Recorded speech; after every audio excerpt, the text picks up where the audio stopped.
Hello and welcome to Liberty Law Talk. I'm your host, Richard Reinsch. Liberty Law Talk is featured at the online journal Law and Liberty, which is available at lawliberty.org. Today we're talking with Craig Lerner, professor of law at George Mason's Antonin Scalia Law School, about the moral and political meaning of the death penalty, and if its demise is, as we are frequently told, imminent. Professor Lerner, you recently wrote an essay on the death penalty called "Is the Death Penalty Dead?" in the most recent issue of the Claremont Review of Books, which I read and thought significant. You analyzed this punishment through several different ways, political, philosophical, and also a geographical survey of jurisdictions around the world, civilizations around the world, and how they treat the death penalty. Before we get into your essay a bit, maybe just an obvious question here, one that I think any enlightened, certainly liberal arts professor would ask. Is it not an unmitigated blessing that the Western world has basically abolished the death penalty, America accepted? I would say no, or I would say that it's at least a question whether the impulse to abolish the death penalty is unambiguously good, or whether it reflects a diminution in an impulse to justice and a sense of a community that demands justice. That is not unambiguously good. So I would say it's, certainly there's a narrative that the decline of the death penalty in the West is an ascent to sort of higher principles of the Enlightenment, and that the impulse to retain the death penalty is a sort of an atavistic urge to pursue vengeance, which we should welcome as its demise, but I think there's a legitimate argument on their side that has been articulated many times over the centuries, and I think still has some viability today. You, interestingly, in the essay, and there's a lot there, that statement, I liked your answer. What does it mean? What does it exactly mean to abolish the death penalty? Is it, in fact, an unwillingness, or even not an unwillingness, but just sort of a sheepishness about imposing justice on those who commit heinous crimes? In general, a lot of people remarked the Norwegian shooter who murdered 70 teenagers on an island in Norway was a political assassination, obviously a deranged person. But the most he could receive for that crime, I read, was 20 years in jail. Of course, in America, you would probably receive the death penalty. But yeah, it just I think maybe illustrates your point. Right, and a similar case when the bombings in Madrid, in Spain, in 2005, 200 people died. 200 people died. And I think that in that case, I forget exactly what the punishment was, but it was comparable. So again, a mass murder and a Western European nation imposing something not simply less than death, but just less than life. And the question, is that something that we should applaud as a sense that these nations have ascended to a respect for human dignity that we should applaud, or is it something to be concerned about, that a nation will tolerate this grievous harm to the community and not have the conviction to exact a far more serious punishment? Yeah. Now, thinking about your essay, you do something interesting in it. In this regard, you review 3 books: The End of History and The Last Man by Francis Fukuyama, famous book, obviously, and also in another famous book, The Clash of Civilizations and the Remaking of World Order. And also a third consideration is the late Walter Burns book for capital punishment, Crime and the Morality of the Death Penalty. Now, I've read a lot of reviews and commentary on Fukuyama's The End of History and also Huntington's The Clash of Civilizations. How do these works sort of illustrate the way you write about the death penalty and what it means for nations. Right. Well, the two books have been often paired because they present these very competing frameworks for viewing the world and predicting its trajectory. So, Fukuyama's book, which to some extent has been caricatured, because I think his thesis was more nuanced than it's sometimes made out to be. But at some level, it is this idea that the principles of the Western Enlightenment are being adopted throughout the world, and this is somehow an inevitable ascent, almost a Hegelian necessity. And so in this view, the world is sort of ascending to a particular worldview that will have universal adoption. And then Huntington, 2 years later, countered with a different framework that suggested that he saw that the world was divided now and would, at least as far as we could see into the future, would continue to be divided into these different civilizations that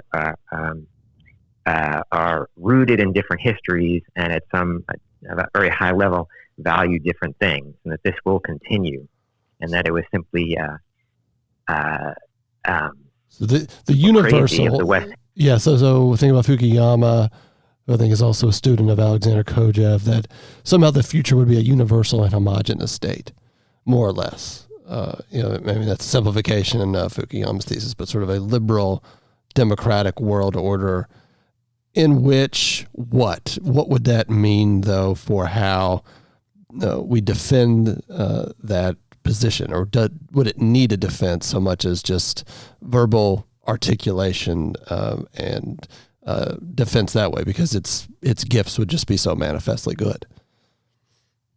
I'm sorry, I didn't quite hear the beginning part of the question. Well, just thinking about Fukuyama and this idea of sort of the spread of liberal democracy writ large. But what would that mean for punishment? What would that mean for how one would defend these orders, or would they need to be defended because they're just good in themselves, and that would sort of just be realized? Right. Yeah. Right. So it was a small part of Fukuyama's book, a very small part. I don't want to make it out to be a crucial part of it, but I was struck that at one point he suggests that modern liberal societies would have a decreasing tolerance for violence. That he predicted that the spread of compassion, this sense that it's simply wrong to punish people, would gain wider and wider acceptance, and so he thought that would correspond to a decrease in support for the death penalty. And as a description and as a prediction, that seems to have been correct in the Western world, at least. Yeah, the exception of America. The question here, and then even in America, sorry. Yeah, but I think also here, you quote sort of as a response. I mean, he wasn't responding to Fukuyama. The book was published in 1979, but Walter Burns for Capital Punishment. Let me read you a quote from that book, and get your reaction. Quote: "There is a point in the history of society when it becomes so pathologically soft and tender that, among other things, it sides even with those who harm it, criminals, and does this quite seriously and honestly," end quote. Right. So actually, just want to situate that book in a particular time in American history, and it's actually quite interesting. So there was a Supreme Court opinion in 1972 which had the effect of imposing a moratorium on capital punishment. 1976... Furman versus Georgia. Right. So in 1976, there was another opinion that essentially said that with amendments that capital punishment could continue. But at the time Burns wrote the book, there were very, very few, if any, I think, executions. And so it is interesting that, he wrote at a time in which it seemed as if capital punishment was, if not exactly dead, in its death throes. What's interesting is that in the years that followed Burns' book, is capital punishment did make a significant return. And actually the number of executions in America increased over the next 20 years, reaching its height around the year 2000, around 100. So actually, if it is interesting that these things go in cycles, and so It did reach a low point in 1979, but it returned, and I think we're actually retreating again. So it's the death penalty in America. Now, do you see that as? This is something we can talk about.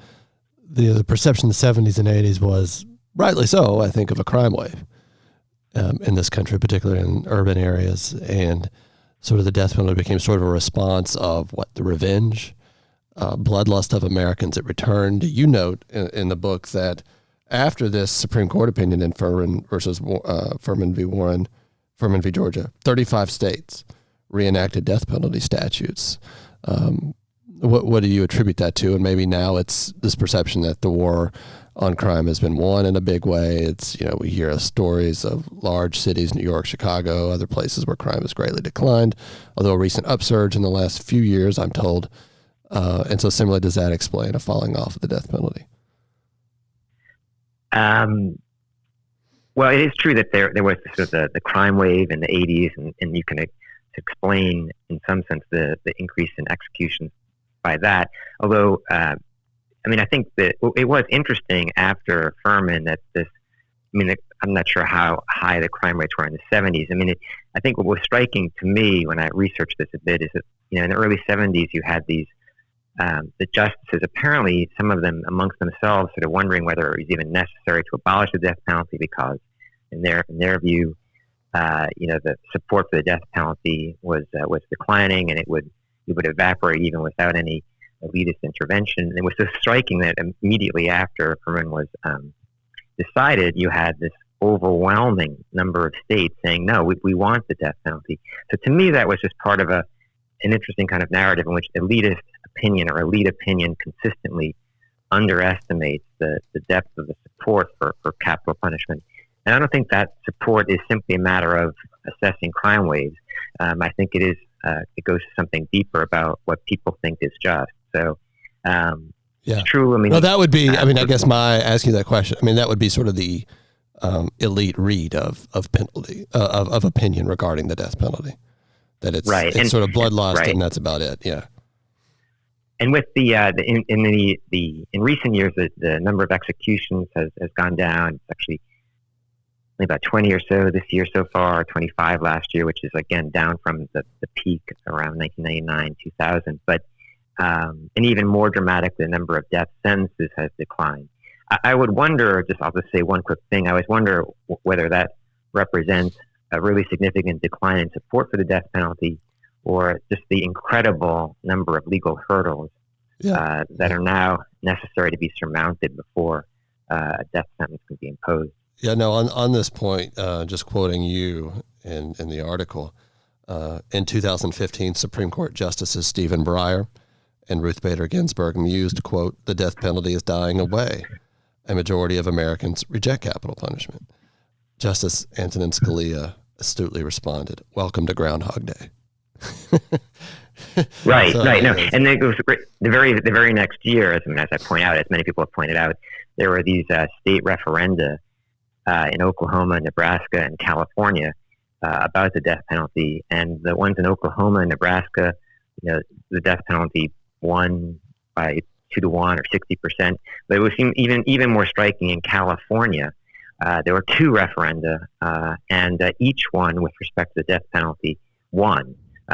Narrowly. I don't want to make it out to be overwhelming, but it is even in California. Even in California, right? Yeah. So now the last few months ago, the governor of California, commuted the sentences, which is totally unnecessary because none of the people on California's death row are going to be executed. But it was a symbolic gesture. But it was noteworthy. It's still the governor doing it because it couldn't prevail or didn't prevail in 2016 in a referendum. Similarly, when I was in law school, the governor of Illinois, the last corrupt Republican, the last Republican governor of Illinois, probably for a while, or not. Well, I guess they just had a Republican governor, but corrupt, did that as a way, I think, to deflect attention from himself. So, but that sort of prompts a question, and you ask it in your piece: why does America bother to retain the death penalty? One answer would be we have an incredibly secure criminal justice system. We can warehouse these, people, criminals for the rest of their lives. they're not a danger to the community. It's not a question of resources allocation, really. So why retain it? Why do we retain it? Right, and I don't want to suggest that there's not a good argument for abolishing the death penalty in the quite peaceful and ordered conditions of the West. So, I mean, there are strong abolitionist arguments. My point is that there are also very strong arguments on the other side, and actually it does seem as if those arguments that have been raised for millennia by virtually every political philosopher who thought about the issue, until Cesare Beccaria, the Italian criminologist in the 18th century. But I mean, sort of the monolithic Western tradition on this has been support for the death penalty, until 1800 or so. The founders all thought it was morally justified. There's just one minor exception, Benjamin Rush. So Abraham Lincoln thought it was morally justified. Immanuel Kant thought it was morally justified. So, I mean, it's not like these are odd creatures who we can regard as sort of morally debased. If you put Abraham Lincoln and Immanuel Kant on one side, you're on the other side if you're in favor of abolishing the death penalty. So, to some extent, I guess the question is, who bears the burden here? If I'm supporting the death penalty, I have Immanuel Kant and Abraham Lincoln. You have Benjamin Rush and Cesare Beccaria. So, who's the weightier figure? Yeah. So, I mean, I would just say that's just one way of approaching this.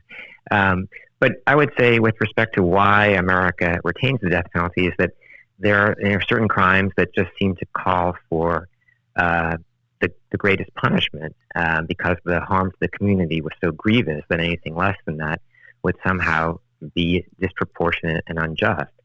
At least that's a sentiment that many people have, and I think the criminal justice system, to some extent, has to reflect the views of the community. So it would be something to be regarded as legitimate. Moral retribution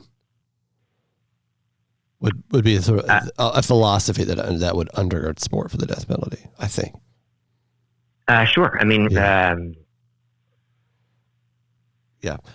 question. Thinking about so how more tactical or more concrete question: how difficult is it to execute someone inside the United States? Well, it's extraordinarily difficult. So after Furman versus Georgia, there was 1976 opinion that essentially said that states could have the death penalty under certain conditions, and over the past 40 years, there have been just dozens of precedents, and some would say that ever-changing goalposts as to what the states must do in order to achieve a death sentence. Actually, first of all, and you could say in response, well, it should be very hard, and I don't question that. It should be very hard. First of all, we're in a criminal justice system in which it's established that before you can even get a conviction, you have to prove, the state has to prove beyond a reasonable doubt every element of the crime. So it is difficult. It should be difficult, and it should be difficult then to get a death sentence. And the way it operates today is there's a completely separate penalty phase in which you have the state introduce aggravating factors, and the defendant have an opportunity to rate mitigating factors.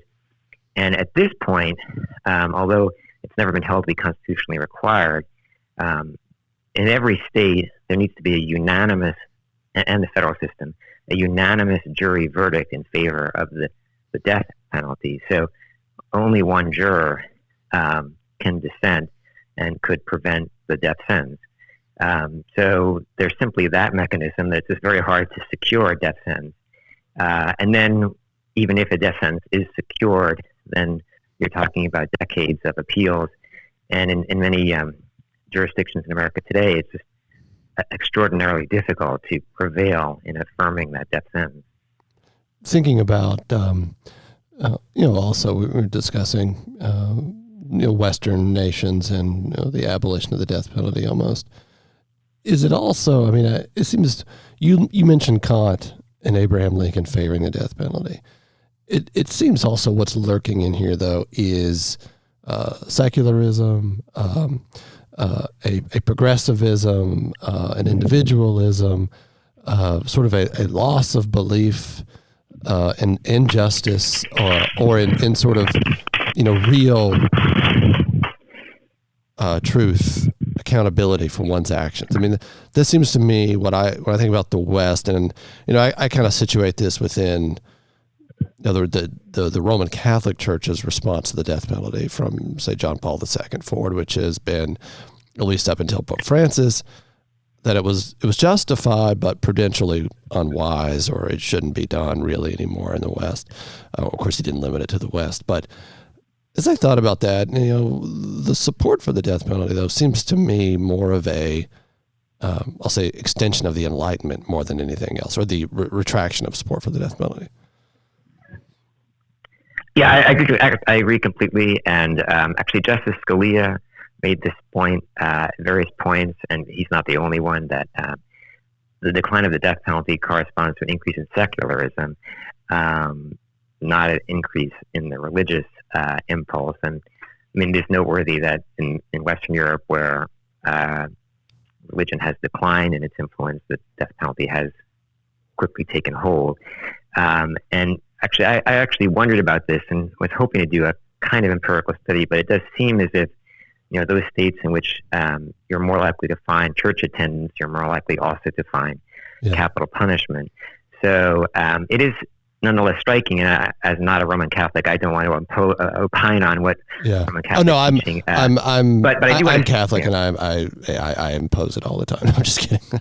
Right, but I do want to point out, actually, there was a very interesting book. I mentioned it. You may be aware of it, or maybe some of your listeners. It's by Edward Feser and Joseph Bassett, which I came across, and it's "By Man Shall His Blood Be Shed." So these are Catholics who are questioning the view of Pope Francis on the death penalty, and so they gather a fair bit of or a great amount of evidence that calls into question, I think, the current Pope's view that the death penalty can't be justified. So I recommend that book for people. Yeah, no, and I think it's also worth pointing out. It's interesting too, just thinking about first major stirrings, at least within Christianity, against the death penalty is really more the egalitarian strains of the Reformation, which are really calling into question authority generally, but also government authority. And I think there's also this sort of attribution to the government of sort of individual agency, as opposed to seeing it as a separate entity called to, uphold order itself or impose order, maintain it, and that it stands in a trustee relationship. It's not acting and thinking as an individual. Yes, actually, Justice Scalia made that point in his, I think, in his First Things essay on the death penalty back in the 1990s. So I'm inclined to agree with that. Yeah. So think about also, you in the essay, you move through geographically and civilizationally, I should say, really, in regard to the status of the death penalty. Talk about that. Right. So that was, I thought, one of the contributions of the article is that, there's, if you look at the global trends in the death penalty, there's one way of looking at it, the way Amnesty International does it every year now, where you kind of do it the way the UN General Assembly would do it. You count the nations that have, de jure or de facto abolished the death penalty. And if you do it that kind of way, you find out that, something like 170 of the 193 nations in the world have abolished the death penalty. But I thought that was probably not the best way to approach this. So I thought looking at it through Huntington's civilizational framework was quite interesting, because if you do it that way, the trends are far less clear. And first of all, just pointing out for a second that the 170 or 193 nations that abolished the death penalty, half if you look at population-wise, the nations that have retained the death penalty correspond to over half the nation's population, and over half the world's population, over half the world's GNP. So, the 23 outliers are actually significant nations. But then if you just sort of look through the Huntington framework, you'll discover that what he calls the Sinic civilization, which is predominantly China, overwhelmingly has retained the death penalty.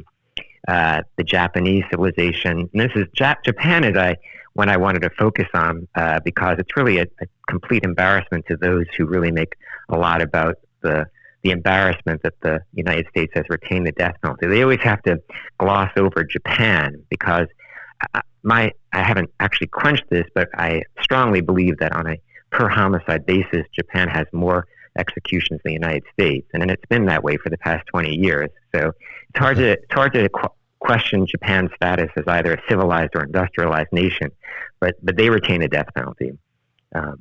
And then you go through the other civilizations in the world. I mean, the Islamic civilization in the world, there are nations that have to some extent abolished it, but there are also other nations that have very emphatically retained the death penalty. And so that's what I go through the various civilizations, and it's unclear whether the West is the dominant or the outlier, or in any event, the minority view here. And I think also you raised the question. So when we talk about these sorts of issues, or the assumption is the hegemony of the West and the inevitability of the West, but that also is something that can easily be called into question. We don't have to imagine that far ahead in time to see, the rise of China, the ongoing diminishment of Europe, population-wise, resource-wise, and so you begin to think that. This is really a perennial question. It's not something that's going to be solved by sort of a progressive mentality of the end of history. Right. I mean, what's striking to me is how when we even speak about Europe's abolition of the death penalty, I mean, it's really Western Europe, frankly, that has abolished the death penalty. Central Europe and Eastern Europe have gone along because they've been basically made to by the EU leaders, but if they ever had an opportunity, I have, many people have very strong doubts that the nations of Central and Eastern Europe would go that way if they were free not to. So there's that, and then the power of the EU to browbeat other nations of the world. Again, at this point, they do have that power, but who knows with population trends and economic trends whether the EU will continue to have that power. You note in the article, January 2018, the Israeli Knesset voted preliminarily to authorize capital punishment for convicted terrorists. And the EU delegation in the State of Israel criticized the move promptly. And then also with the question of the nation of Sri Lanka, the EU threatened to withdraw the tiny island's favored trade status if they reinstated the death penalty. So not afraid to throw their weight around. I mean, the Sri Lanka thing struck me as just amazing because, the conditions in Sri Lanka are just so vastly different from the conditions in Brussels. And it does seem to me to reflect a kind of lack of the moral imagination to demand that the nation of Sri Lanka abolish the death penalty. And of course, that actually was before the horrible Easter Sunday killings.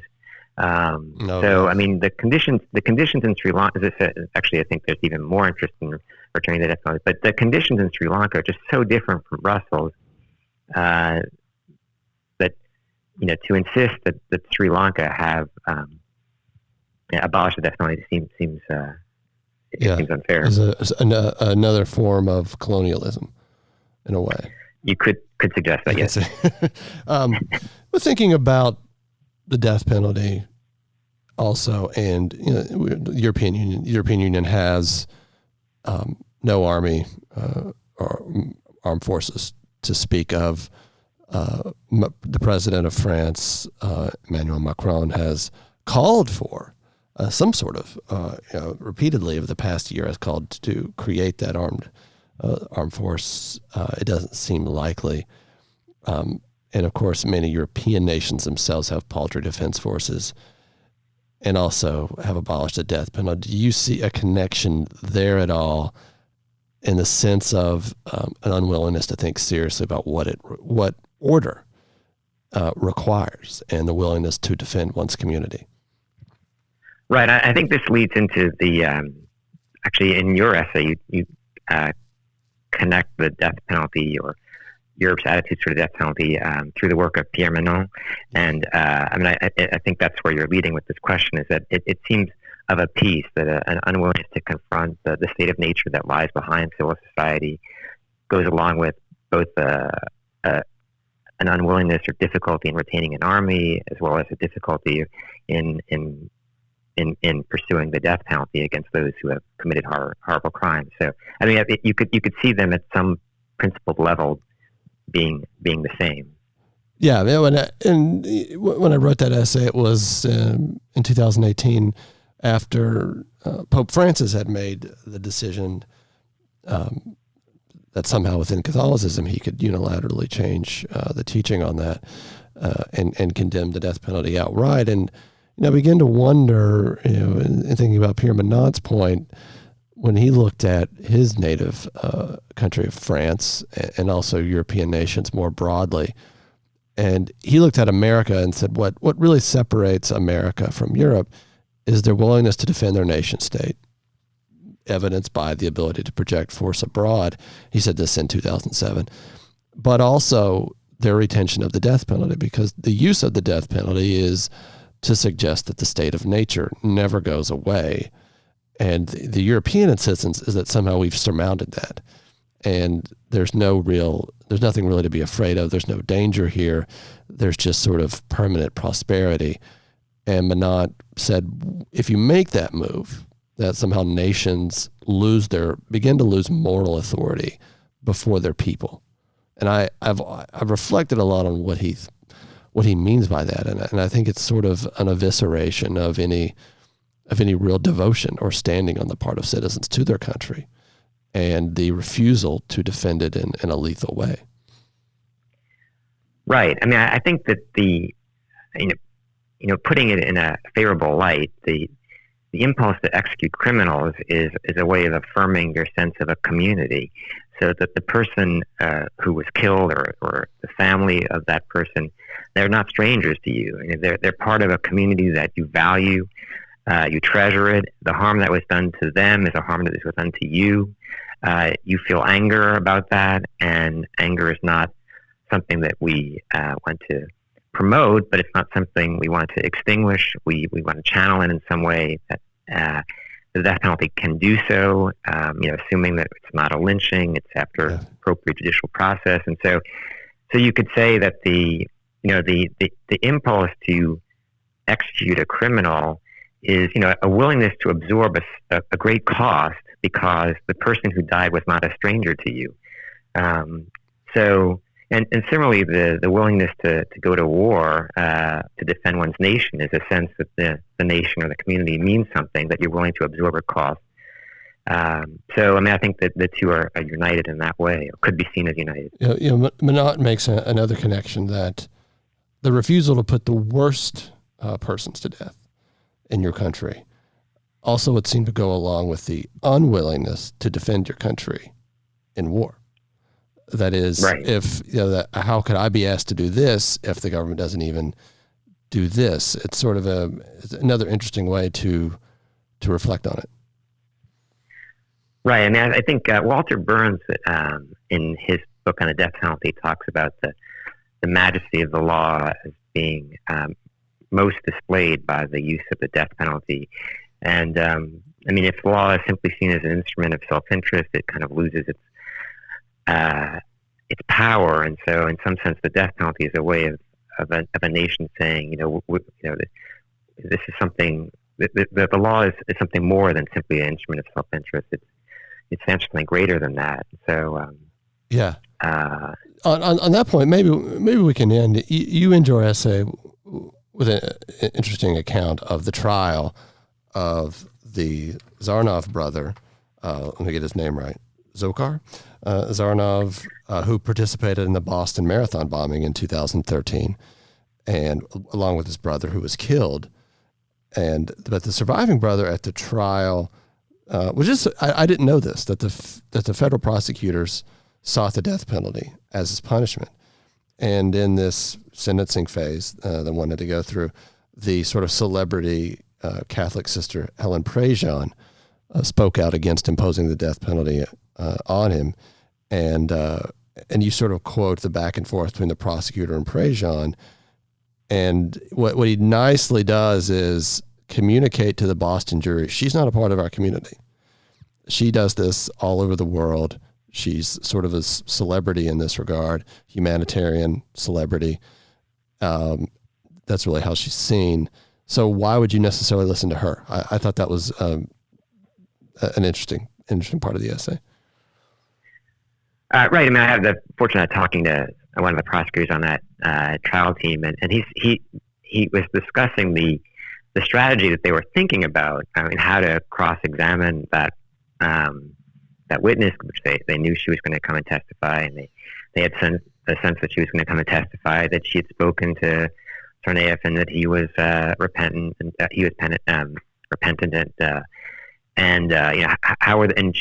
she's a quite sympathetic figure, especially to probably a predominantly Catholic jury in Boston. And so they had to think about how to undermine her testimony. And so they just needed a few questions to bring out that she really wasn't from Boston, that she was kind of a globe-trotting, as you say, celebrity. So they did get the capital sentence there.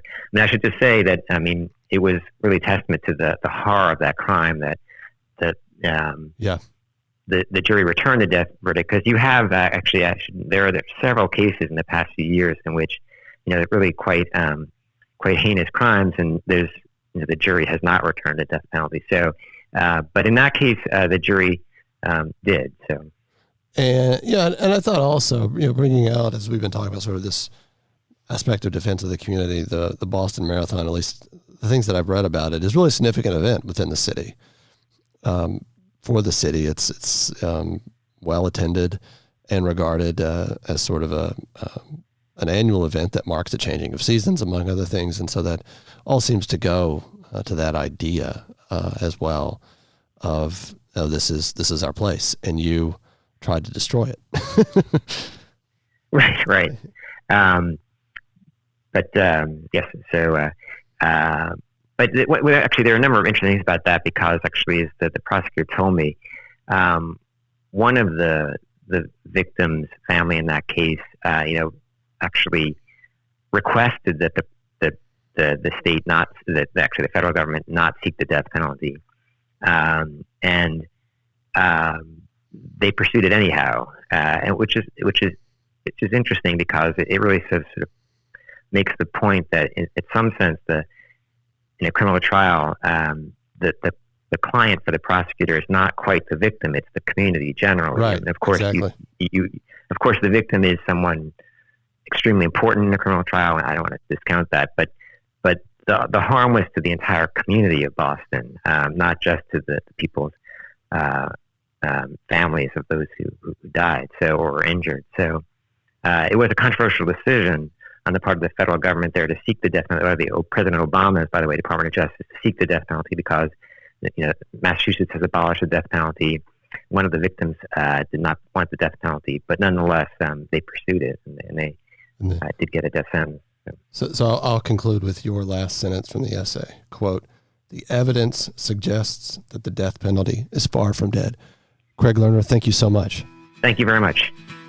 This is Richard Reinsch. You've been listening to another episode of Liberty Law Talk, available at lawliberty.org.